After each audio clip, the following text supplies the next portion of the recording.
Hi everyone, you're with Cielo, and today I am going to compare the Fuji X1/2 digital camera with the Pentax 17 film half-frame camera. And why am I doing this? So I saw the Fuji X1/2 camera all over YouTube and the internet, and I actually had a couple of friends that bought it that said it was just so much fun. So of course, you know me, I was like, oh, this is just so cute. So I went ahead and got it. And then I thought, wouldn't it be fun to compare the two and to actually see if this Fuji X1/2 really does the job of feeling like you're shooting with film. And so I did a side-by-side comparison of the experience and of course the photos, which we'll look at the end of the video. With the Fuji X1/2, you have two modes. One is your regular digital camera. You can pick your film sims and then you just kind of shoot it like a regular digital camera. And then you can go into film mode. This is the other option where you pick your film simulation, so nostalgic neg, for example, and then you pick the number of shots you want to shoot, 36, 54, or 72, and you are stuck in that mode until you finish all of your shots and you can't see any of your photos. And the cool thing about shooting with this is not only do you have this film mode, is that you can actually wind the camera kind of like a film camera. So I want to say something about the film mode real quick. It wasn't as straightforward as it's supposed to be, or maybe I just did it wrong, which is very possible. But I got knocked out of film mode a couple of times. My understanding was that even if you turn the camera off, you should still be in film mode. And the only time you're knocked out of it is if you take out the battery and it resets your mode. So I turned off the camera and I got knocked out of film mode. And then again, I didn't turn off the camera. I just put it in my bag, took the camera out, and then I was again out of film mode. And so it was kind of frustrating to the point where I thought, this is just ridiculous. Like, why?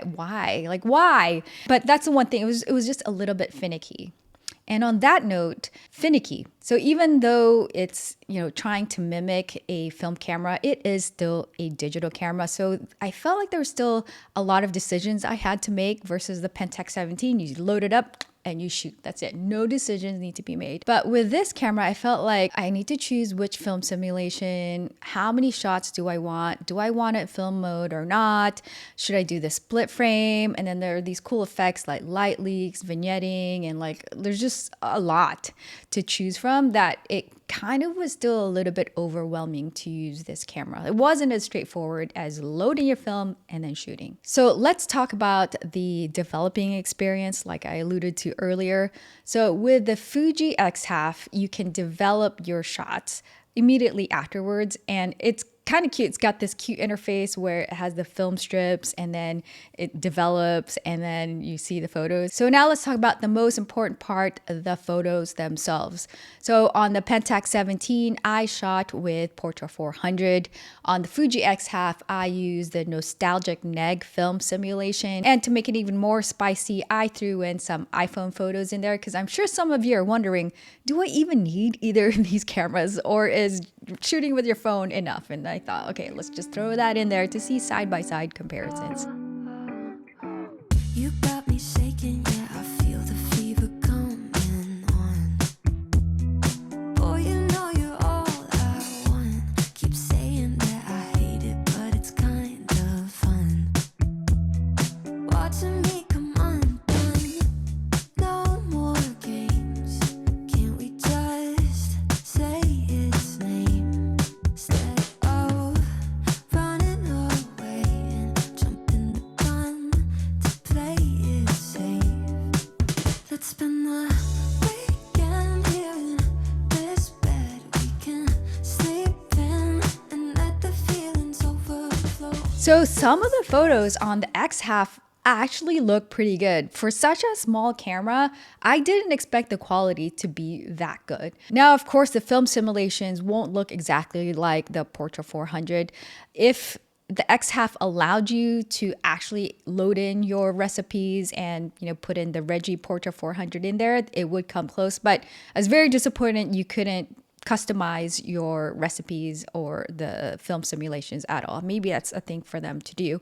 Now, a couple of things went sideways when I was shooting with the X-Half. I have no idea what I was doing wrong, but it was overexposing in some photos. I could not figure out why. Like, you can set the aperture to 2.8, you can have some control over aperture, and I double checked and it wasn't that. Just for some weird reason, it was just overexposing. And I was like, okay, I have no idea what is this thing malfunctioning? Like, what is happening here? So after experiencing the X-Half and the Pentax 17 side by side, I was like, okay, it's kind of not close. I mean, is that an unfair comparison? I don't know, but if that is legitimately what Fuji's trying to do with this camera, then of course you're going to try to make this comparison. And honestly, it's just not the same. So for me, shooting film is not just about not being able to see your photos. For me, shooting with film is a lot of different things. That is one of them, but there's more to it than that. It's the look, it's the delayed gratification, it's the simplicity again of just loading in film and that's that. Not too many options. This just didn't do it for me, but that's just me. It is a great little camera. It's really small, and maybe that's why someone should buy it, is just if you just want a really small, fun camera. But for me, for the price that you pay, which is almost $900, versus the Pentax 17 is only $500. I mean, some of you are complaining the Pentax 17 is like $500. Well, this thing's $900, guys.